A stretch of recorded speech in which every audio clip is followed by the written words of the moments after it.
Hey everyone, today I'm going to take you behind the scenes of how I plan a bird photography shoot. I'll be covering how I decide on a location, how I scout the location, and where I'm likely to find the birds. I'll talk about the gear I use and the challenges you might face out in the field. And I'll share with you my process for planning and capturing bird photos. Let's get started.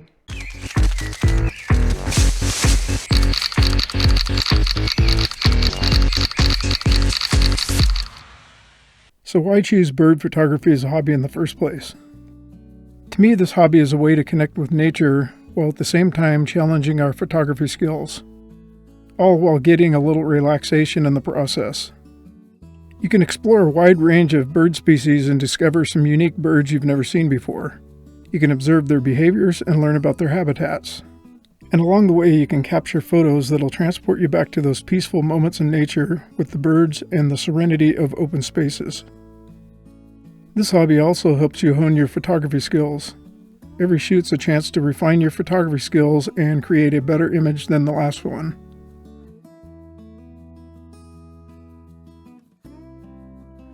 Now let's talk about finding the perfect location. Where are the birds? The first step to a successful shoot is picking the right location. Birds are predictable if you know where to look. Here's some methods you can use to develop a target location for photographing birds. I'll sometimes use eBird to check recent bird sightings and locations in my area. This is a great place to start if you're new to bird photography. Bird watchers all over the world submit checklists daily of the birds they see and locations of their sightings. Let's take a look at the app. First thing I do is select the Explore tab, and it brings up the area based on the location of my smartphone. You can see all the pins in the map which indicate bird sighting locations. I then select the Species tab to bring up the most recently added species. Let me scroll down and select one of these birds. Let's choose the American pipit. Notice the app shows locations where the bird has been sighted. Let's tap on the Poen Road entry and choose Directions. Okay, so this zooms into the location and gives the GPS coordinate. Pretty cool. Now let's go back to the app's home screen. Choose Explore and scroll down to the Rare Bird Alerts tab and choose the county region, which in this case is Ada. This will display rare birds documented within this particular region along with their locations. You can also look up the bird checklists for this area to get a detailed list of birds submitted by individual bird watchers. Pretty cool app. Next, I recommend tracking your sightings. The main tool I use is my monthly log of sightings that I've built up over the past 5+ years. Since birds are creatures of habit, I just access my monthly historical archive to plan and target specific species and their locations from years past. So I have a folder for each month with the birds we photographed and their locations. This is the place I look each month to plan where to go for the most part. Also, to check for the start of bird migration, I usually check the online resource called Birdcast. Birdcast uses weather radar for real-time migration forecasts. This tool works well for determining when birds may be arriving in your state. Let's scroll down here and locate the live bird migration maps. Click on play. See here how it shows the estimated amount of birds in flight. And over here on the right is a color-coded density legend for reference. Tap the play button again and you can see the scan that reveals the estimated amount of birds in flight based on NextRad radar.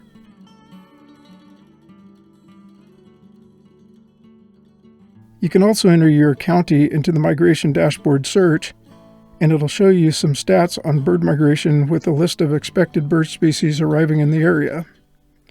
This is another very cool resource. Okay guys, we're out here on the trail. This is a trail that we visit every year for great horned owls. Sandy has spotted a owlet branched out on a branch here. Sorry for the bright sunlight in this video, but this is in our archives. We have multiple locations where we go visit the great horned owls each year, and a lot of those areas the owls were up too high or out of range of the camera. So we're down here, and this one's really low on the branch. I'll give you a look at that. It's right up here. It's branched, and the mama owl is up here, or would be to the left of us, up in the tree with the other owlets. And So it's branched there. So this little owlet was branched directly above a popular walking trail. I watched several people who walked directly under the owl and didn't even notice it was there. This little guy is the perfect example of why we love bird photography so much.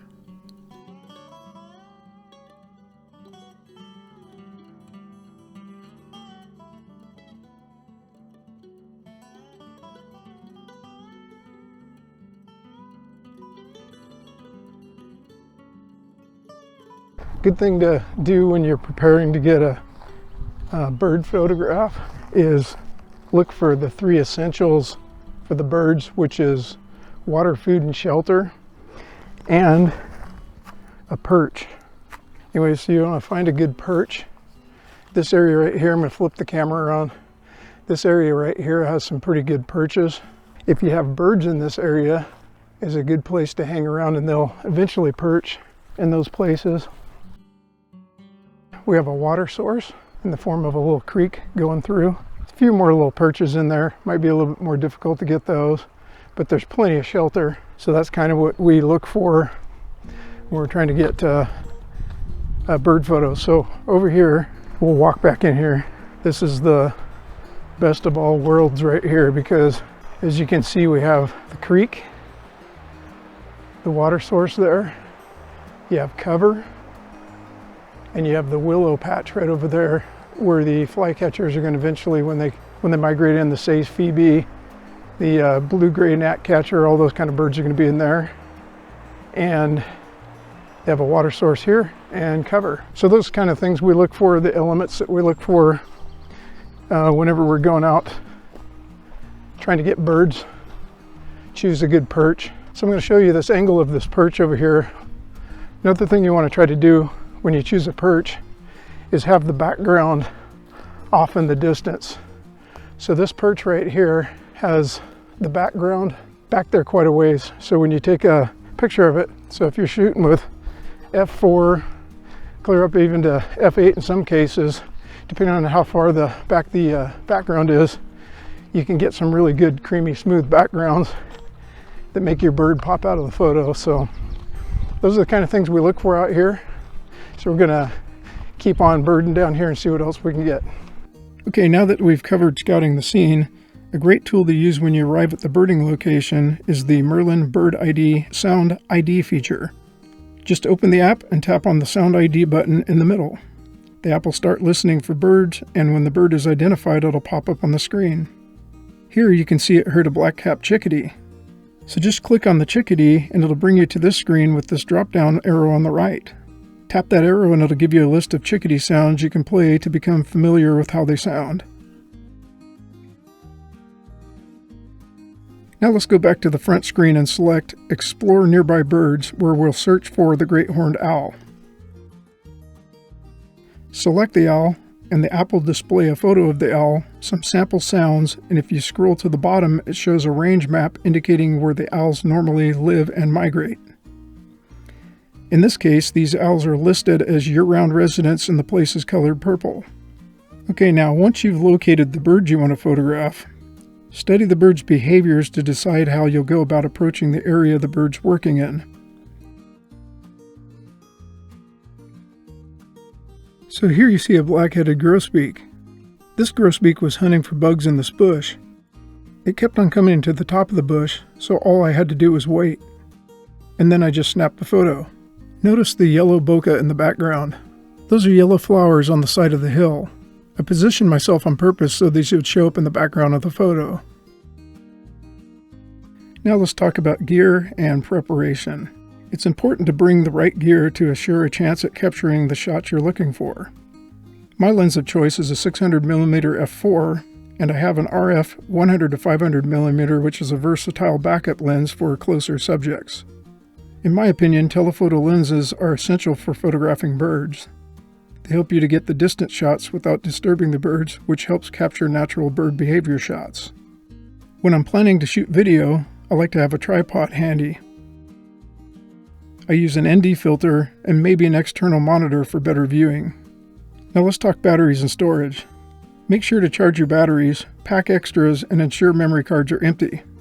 Things like pre-capture and pre-focusing modes drain power fast. Another thing to consider is camouflage. Consider a pop-up hide or ghillie suit to blend into the environment. Depending on the length of your outing, you might want to consider a survival or first aid kit. Also be sure to remember water, healthy snacks, bug spray, because mosquitoes and ticks can be brutal. Okay, now that you've planned the outing, packed the appropriate gear, determined the target bird, and arrived at the location, now it's time to shoot. All right, Sandy and I are out here at our second location. We usually come to this park as well. They've moved to a different tree this time. They're usually pretty consistent, but this is a new tree. These old cottonwoods or whatever they are, they have a habit of falling, so they have to go find a new one almost every like 2-3 years or whatever. So you get some video of these owlets up there in the tree trunk. They're up there at the very top. I'd turn the GoPro over there, but you wouldn't see it. And we think we're counting 4 owlets in this one, so quite a treat. And then got the camera set up, and the owlets are way up there in that tree up there. So anyways, location 2 out of our archive.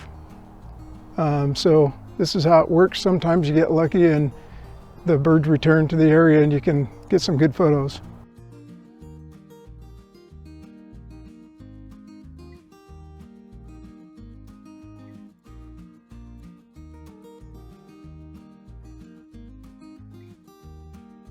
So now let's talk about some challenges of bird photography.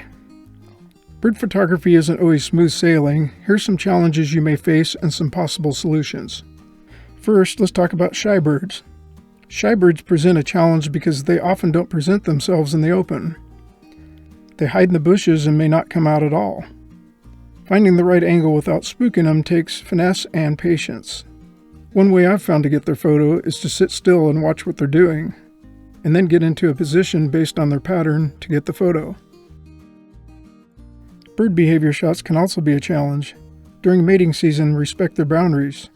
Aggressive or stressed birds may alter their behavior or abandon their nesting site if you're too close. This is where a long lens and concealment is a good idea, because these birds are working their tails off building nests and feeding their mate or their chicks. Another challenge could be the time of day. Early mornings are tough for night owls like me, but they're critical for lighting and action shots. Evening is good for lighting as well, but you have a limited time frame. The midday sun is not ideal and causes harsh, bright light spots and shadows which will destroy any chance of a good photo.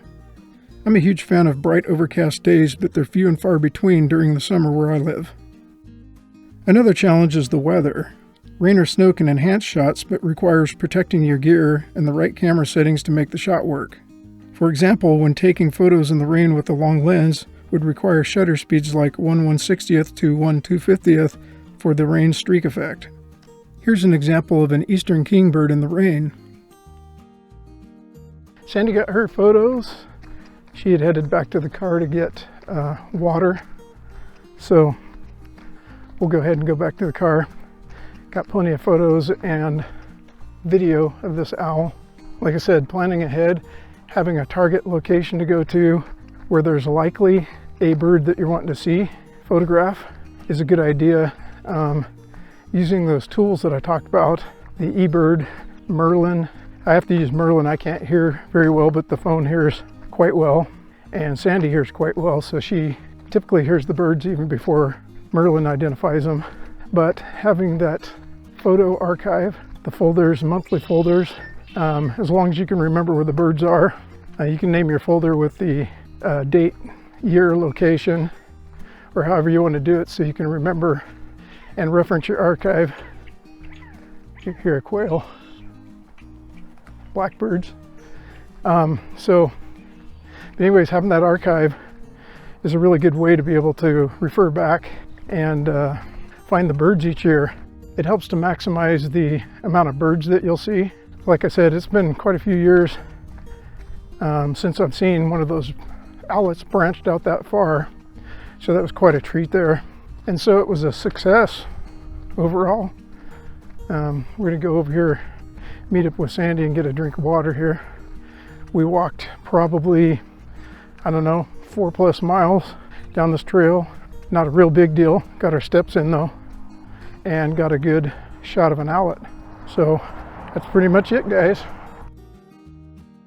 So hey, get out there and take some photos and enjoy the scenery. So that's it for this behind the scenes bird photography planning video. I hope you found some of the information in this video helpful, and if you enjoyed the video, please hit like and subscribe for more. And please share your bird photography tips in the comments below. I'd love to hear them. Thank you for watching, and we'll catch you in the next one. See ya.